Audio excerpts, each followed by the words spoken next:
ನಮಸ್ಕಾರ ಸ್ನೇಹಿತರೆ, ನಾನು ನಿಮ್ಮ ಪ್ರೀತಿಯ ಲತಾ ನವೀನ್. ಎಲ್ಲರೂ ಕೂಡ ಹೇಗಿದ್ದೀರಾ ಸ್ನೇಹಿತರೆ? ಚೆನ್ನಾಗಿದ್ದೀರಾ ಅಂತ ಭಾವಿಸ್ತೀನಿ. ನಾನು ಕೂಡ ಚೆನ್ನಾಗಿದ್ದೀನಿ. ನೀವೆಲ್ಲರೂ ಕೂಡ ಚೆನ್ನಾಗಿದ್ದೀರಾ ಅಂತ ಭಾವಿಸ್ತಾ ಇವತ್ತಿನ ಈ ಒಂದು ವಿಡಿಯೋನ ಪ್ರಾರಂಭ ಮಾಡ್ತಾ ಇದ್ದೀನಿ. ವಿಡಿಯೋನ ಪ್ರಾರಂಭ ಮಾಡೋಕ್ಕಿಂತ ಮುಂಚೆ ಫಸ್ಟ್ ಟೈಮ್ ನನ್ನ ಚಾನಲ್ನ ನೋಡ್ತಾ ಇದ್ದರೆ ತಪ್ಪದೆ ಹೋಗಿ ಸಬ್ಸ್ಕ್ರೈಬ್ ಮಾಡ್ಕೊಳ್ಳಿ. ವಿಡಿಯೋ ಇಷ್ಟ ಆದಲ್ಲಿ ಲೈಕ್ ಮಾಡಿ, ಶೇರ್ ಮಾಡಿ, ಹಾಗೆ ನಿಮ್ಮ ಫ್ರೆಂಡ್ಸ್ ಆ್ಯಂಡ್ ಫ್ಯಾಮಿಲಿ ಜೊತೆಗೆ ಈ ವಿಡಿಯೋನ ಹಂಚ್ಕೊಳ್ಳಿ ಸ್ನೇಹಿತರೆ. ಇವತ್ತು ವೈಕುಂಠ ಏಕಾದಶಿ. ನಿಮ್ಮೆಲ್ಲರಿಗೂ ಕೂಡ ವೈಕುಂಠ ಏಕಾದಶಿಯ ಶುಭಾಶಯಗಳು. ತುಂಬ ಜನ ನನ್ನ ವಿಡಿಯೋನ ಇವತ್ತು ನೋಡ್ತಾ ಇದ್ದರೆ ನಿಮ್ಮೆಲ್ಲರಿಗೂ ಕೂಡ, ಪ್ರತಿಯೊಬ್ಬರಿಗೂ ಕೂಡ, ವಿಡಿಯೋನ ನೋಡ್ತಾ ಇರೋರು ಹಾಗೆ ಸಬ್ಸ್ಕ್ರೈಬ್ ಮಾಡ್ಕೊಂಡಿರೋರಿಗೆ ಪ್ರತಿಯೊಬ್ಬರಿಗೂ ಕೂಡ, ನಿಮಗೂ ನಿಮ್ಮ ಕುಟುಂಬದವರಿಗೂ ವೈಕುಂಠ ಏಕಾದಶಿಯ ಶುಭಾಶಯಗಳು. ಇವತ್ತು ದೇವಸ್ಥಾನ ಅಂತೂ ಸಿಕ್ಕಾಪಟ್ಟೆ ರಶ್ ಇರುತ್ತೆ ಅಂತಲೇ ಹೇಳ್ಬೋದು. ಸೊ ನೀವೆಲ್ಲ ದೇವಸ್ಥಾನಕ್ಕೆ ಹೋಗಿ ಬಂದ್ರಾ, ಹೇಗೆ ಅನ್ನೋದನ್ನ ಕಮೆಂಟ್ ಮಾಡಿ. ಅದರ ಜೊತೆಗೆ ತುಂಬ ಹುಷಾರಾಗಿ ಓಡಾಡಿ. ಯಾಕೆ ಅಂದರೆ ಇವತ್ತು ದೇವಸ್ಥಾನಗಳಲ್ಲಿ ಸಿಕ್ಕಾಪಟ್ಟೆ ರಶ್ ಇರುತ್ತೆ. ಸೊ ನೂಕು ನುಗ್ಗಲಂತೂ ಖಂಡಿತ ಇರುತ್ತೆ. ಎಲ್ಲರೂ ಹುಷಾರಾಗಿ ದೇವಸ್ಥಾನಕ್ಕೆ ಹೋಗಿ ಬನ್ನಿ. ಸೊ ಯಾರೆಲ್ಲ ದೇವಸ್ಥಾನಕ್ಕೆ ಹೋಗಿ ಬಂದು ಕಮೆಂಟ್ ಮಾಡಿ. ಹಾಗೆಯೇ ಮತ್ತೊಮ್ಮೆ ನಿಮ್ಮೆಲ್ಲರಿಗೂ ಕೂಡ ವೈಕುಂಠ ಏಕಾದಶಿಯ ಶುಭಾಶಯಗಳು. ಸೊ ಇವತ್ತು ನಾನು ಬೆಳಗ್ಗೆ 5:15ಗೆ ಮಲ್ಲೇಶ್ವರಮಲ್ಲಿರುವಂತಹ ದೇವಸ್ಥಾನಕ್ಕೆ ಹೋಗಿ ಬಂದಿರುವಂಥದ್ದು. ನಿಮ್ಮೆಲ್ಲರಿಗೂ ಕೂಡ ಗೊತ್ತು, ಇದು ಒಂಥರ ತಿರುಪತಿ ದೇವಸ್ಥಾನದ 2ನೇ ಪಾರ್ಟ್ ಅಂತಲೇ ಹೇಳ್ಬೋದು. ಸೇಮ್ ಅದೇ ಥರನೇ ಕಾಣುತ್ತೆ. ದೇವರ ದರ್ಶನ ಕೂಡ ತುಂಬ ಚೆನ್ನಾಗಾಯಿತು. ಸೊ ನಾವು ಹೋಗಿರೋದು ಬೆಳಗ್ಗೆ 5:15ಗೆ. ಆಗಲೂ ಕೂಡ ಸಿಕ್ಕಾಪಟ್ಟೆ ರಶ್ ಇತ್ತು ಅಂತಲೇ ಹೇಳ್ಬೋದು. ಸೊ ನೀವೇನಾದರೂ ಅಲ್ಲಿಗೆ ಹೋಗಿದ್ರೆ ಕಮೆಂಟ್ ಮಾಡಿ ಅಂತ ಹೇಳ್ತಾ ಇವತ್ತಿನ ಈ ಒಂದು ವಿಡಿಯೋನ ಪ್ರಾರಂಭ ಮಾಡೋಣ ಸ್ನೇಹಿತರೆ. ಗೃಹಲಕ್ಷ್ಮಿ ಯೋಜನೆ ಹಣ ಬಿಡುಗಡೆ ಆಗಿದೆ. ತುಂಬ ದಿನದಿಂದ ಕಾಯ್ತಾ ಇದ್ದಂಥ ಹಣ. ಯಾಕೆ ಅಂದರೆ ನಿನ್ನೆ ಕೂಡ ಒಂದು ವಿಡಿಯೋನ ಹಾಕಿದ್ದೆ. ಲಕ್ಷ್ಮಿ ಹೆಬ್ಬಾಳ್ಕರ್ ಮೇಡಮ್ ಅವರು ಇರುವಂಥ ಊರಲ್ಲೇ ಗೃಹಲಕ್ಷ್ಮಿ ಯೋಜನೆ ಹಣ ಬಿಡುಗಡೆ ಆಗಿಲ್ಲ ಅಂತ ಹೇಳ್ಬಿಟ್ಟು ಅಲ್ಲಿನ ಮಹಿಳೆಯರು ಸಾಕಷ್ಟು ಜನ ಇದ್ರ ಬಗ್ಗೆ ಒಂದು ರೊಚ್ಚಿಗೆದ್ದಿದ್ದಾರೆ ಅಂತಲೇ ಹೇಳ್ಬೋದು. ರೊಚ್ಚಿಗೆದ್ದಿದ್ದಾರೆ ಮೀನ್ಸ್ ನೀವು ಏನಂತ ಅರ್ಥ ಮಾಡ್ಕೊಳಕ್ಕೆ ಹೋಗ್ಬೇಡಿ. ಸೊ ಅಂದರೆ ಕೋಪ ಆಗಿದ್ದಾರೆ. ನಮ್ಮ ಊರಿನವರಾಗೆ ನಮ್ಮ ಊರಿನವರಿಗೆ ಇನ್ನೂ ಹಣ ಬಂದಿಲ್ಲ, ಇವ್ರು ಹೇಳ್ತಾ ಇರೋದು ಎಷ್ಟು ನಿಜ ಅಂತ ಒಂದು ಕ್ವಶನ್ನ ಹಾಕಿದ್ದಾರೆ. ಈ ಹಿಂದೆ ಸ್ವತಃ ಲಕ್ಷ್ಮಿ ಹೆಬ್ಬಾಳ್ಕರ್ ಮೇಡಮ್ ಅವರೇ ಹೇಳಿದರು, ನಾ ಹಣವನ್ನು ಹಾಕಿದ್ದೀನಿ ಅಂತ.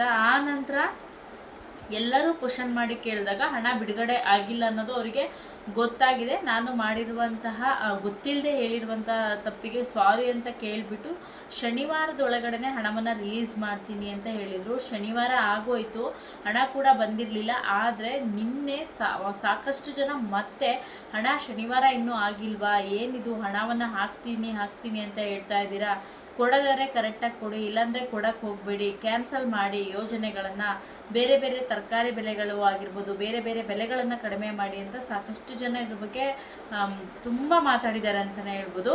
ಈ ಮಾತುಗಳನ್ನೆಲ್ಲ ಕೇಳಿಸ್ಕೊಂಡು ಹಾಗೆಯೇ ನಿನ್ನೆ ಸಾಕಷ್ಟು ನ್ಯೂಸ್ ಚಾನಲ್ಗಳಲ್ಲೂ ಕೂಡ ಬರಿದೆ ಇದ್ರ ಬಗ್ಗೆ ಮಾತು.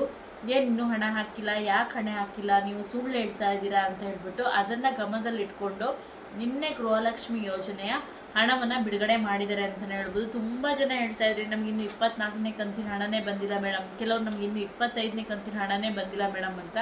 ಸೊ ಯಾರೆಲ್ಲ ಹಣ ಬಂದಿಲ್ಲ ಅಂತ ಯೋಚನೆ ಮಾಡ್ತಾ ಇದ್ರಿ, ನಮಗೆ ಬಂದೇ ಇಲ್ಲ ಅಂತ, ಸೊ ಅವ್ರಿಗೆಲ್ಲರಿಗೂ ಜಮಾ ಆಗಿದೆ. ದಯವಿಟ್ಟು ಹೋಗಿ ಚೆಕ್ ಮಾಡ್ಕೊಳ್ಳಿ.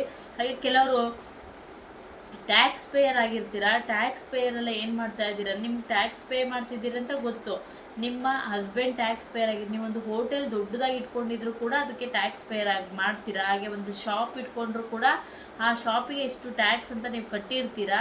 ಸೊ ಈಗ ನೀವು BBMP ಇದರಲ್ಲಿ ಬಂದಿದ್ದರೆ ನೀವು ಏನು ಮಾಡಿದ್ದೀರ ಅಂದರೆ, ಟ್ಯಾಕ್ಸ್ ಪೇಯರ್ ಅಂತ ಗೊತ್ತಿದ್ರೂ ಕೂಡ ನೀವೇನು ಮಾಡ್ತಾ ಇದ್ದೀರಂದರೆ ಸುಮ್ಮನೆ ಹೋಗ್ಬಿಟ್ಟು ಆಫೀಸ್ಗಳಲ್ಲಿ ಕೇಳುವಂಥದ್ದು ಅಥವಾ ಬ್ಯಾಂಕ್ಗಳಲ್ಲಿ ವಿಚಾರಿಸುವಂಥದ್ದು ಕೆಲಸವನ್ನು ಮಾಡ್ತಾ ಇದ್ದೀರಾ.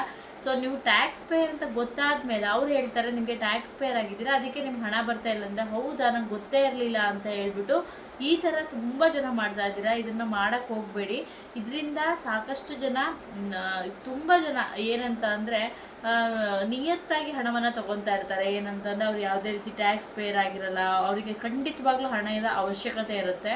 ಅಂದರೆ ನಾವೆಲ್ಲ ಟ್ಯಾಕ್ಸ್ ಪೇಯರಿಗೆ ಹಣ ಅವಶ್ಯಕತೆ ಇಲ್ವಾ ಅಂತ ಕೇಳಕ್ಕೆ ಹೋಗಬೇಡಿ. ಹಣ ಎಷ್ಟಿದ್ರೂ ಯಾರೂ ಕೂಡ ಬೇಡ ಅನ್ನಲ್ಲ, ನಾನು ಕೂಡ ಬೇಡ ಅನ್ನಲ್ಲ, ನೀವು ಕೂಡ ಬೇಡ ಅನ್ನಲ್ಲ.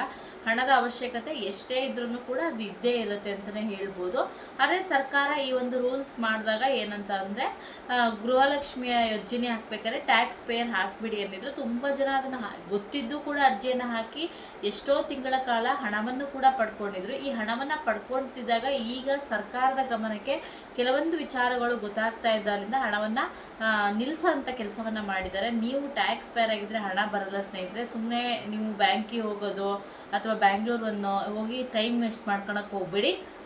ಯಾರಿಗೆಲ್ಲ ಹಣ ಬಂದಿರಲ್ಲ ನೋಡಿ ಅವರಿಗೆ ಈಗಾಗಲೇ ಹಣ ಜಮಾ ಆಗಿದೆ, ದಯವಿಟ್ಟು ಹೋಗಿ ಚೆಕ್ ಮಾಡ್ಕೊಳ್ಳಿ ಅಂತ ನಾನು ಹೇಳ್ತೀನಿ.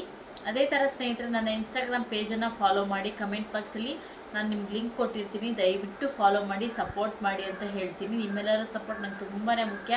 ದಯವಿಟ್ಟು ಪ್ರತಿಯೊಬ್ಬರು ಕೂಡ ಹೋಗಿ ಸಪೋರ್ಟ್ ಮಾಡಿ. ಇದಿಷ್ಟು ಗೃಹಲಕ್ಷ್ಮಿ ಯೋಜನೆ ಸ್ನೇಹಿತರೆ. ಇನ್ನು ನಿಮ್ಗೆ ನೋಡ್ಬೋದು ಆಧಾರ್ ಕಾರ್ಡ್, ಪ್ರತಿಯೊಬ್ಬರ ಹತ್ರನೂ ಕೂಡ ಆಧಾರ್ ಕಾರ್ಡ್ ಇದೆ. ನಿಮಗೆ ನಾನು ಈ ಹಿಂದೆ ಕೂಡ ತಿಳಿಸ್ಕೊಟ್ಟಿದ್ದೆ. ನೀವು ಅಂದ್ಕೊತೀರಾ ಇದು ಸುಳ್ಳು, ಏನೋ ಹೇಳ್ತಾ ಇದ್ದಾರೆ ಮೇಡಮ್ಮು, ಯಾರು ಈಗ ಎಲ್ಲರೂ ಅದೇ ಥರ ಇನ್ಫಾರ್ಮೇಷನ್ ಕೊಟ್ಟಿರ್ತಾರೆ. ವೇ ಆಫ್ ಟಾಕ್ ಚೇಂಜ್ ಇರುತ್ತೆ. ಅವ್ರು ಕುತ್ಕೊಳ್ಳೋ ಅಂಥದ್ದು ಅಥವಾ ಅವ್ರು ಡ್ರೆಸ್ ಮಾಡ್ಕೊಂಡ ತಕ್ಷಣ ಅವ್ರು ನಿಜ ಹೇಳ್ತಾ ಇದ್ದಾರೆ, ಅಥವಾ ಅವ್ರು ಡ್ರೆಸ್ ಮಾಡ್ಕೊಂಡಿಲ್ಲ ಅಂದರೆ ಸುಳ್ಳು ಹೇಳ್ತಾ ಇದ್ದಾರೆ. ಕೆಲವರು ಡ್ರೆಸ್ ಮಾಡ್ಕೊಂಡಿಲ್ಲ ಅಂದ ತಕ್ಷಣ ನಿಜ ಹೇಳ್ತಾ ಇದ್ದಾರೆ, ಡ್ರೆಸ್ ಮಾಡ್ಕೊಂಡವರೆಲ್ಲ ಸುಳ್ಳು ಹೇಳ್ತಾ ಇದ್ದಾರೆ ಅಂತ ಖಂಡಿತ ಅಲ್ಲ. ಜನರ ಮನಸ್ಥಿತಿ ಕೆಲವ್ರದ್ದು ಹೇಗಾಗ್ಬಿಟ್ಟಿದೆ ಅಂದರೆ ಸತ್ಯ ಹೇಳೋರ್ನೂ ಕೂಡ ನಂಬಲ್ಲ. ಅದೊಂದು ಗಾದೆ ಇದೆಯಲ್ಲ, ಸತ್ಯ ಹೇಳಿದ್ರು ನಂಬಲ್ಲ ಆ ಥರ ಆಗ್ಬಿಟ್ಟಿದೆ. ನಾವು ನಿಜನೇ ಹೇಳ್ತಾ ಇರ್ತೀವಿ, ಯಾರೋ ಒಬ್ಬರು ಕಮೆಂಟ್ ಪಾಸ್ ಮಾಡ್ತಾರೆ. ಆ ಥರ ಕೆಲಸವನ್ನು ಮಾಡೋಕ್ಕೆ ಹೋಗಬೇಡಿ. ಅವರು ಕೂಡ ಕೆಲಸದ ರೀತಿಯಲ್ಲೇ ಮಾಡ್ತಾ ಇರ್ತಾರೆ. ನಿಮಗೆ ಸುಳ್ಳು ಹೇಳಿ ನನಗಾಗಲಿ ಬೇರೆಯವ್ರಿಗಾಗಲಿ ಏನೂ ಕೂಡ ಸಿಗೋದಿಲ್ಲ.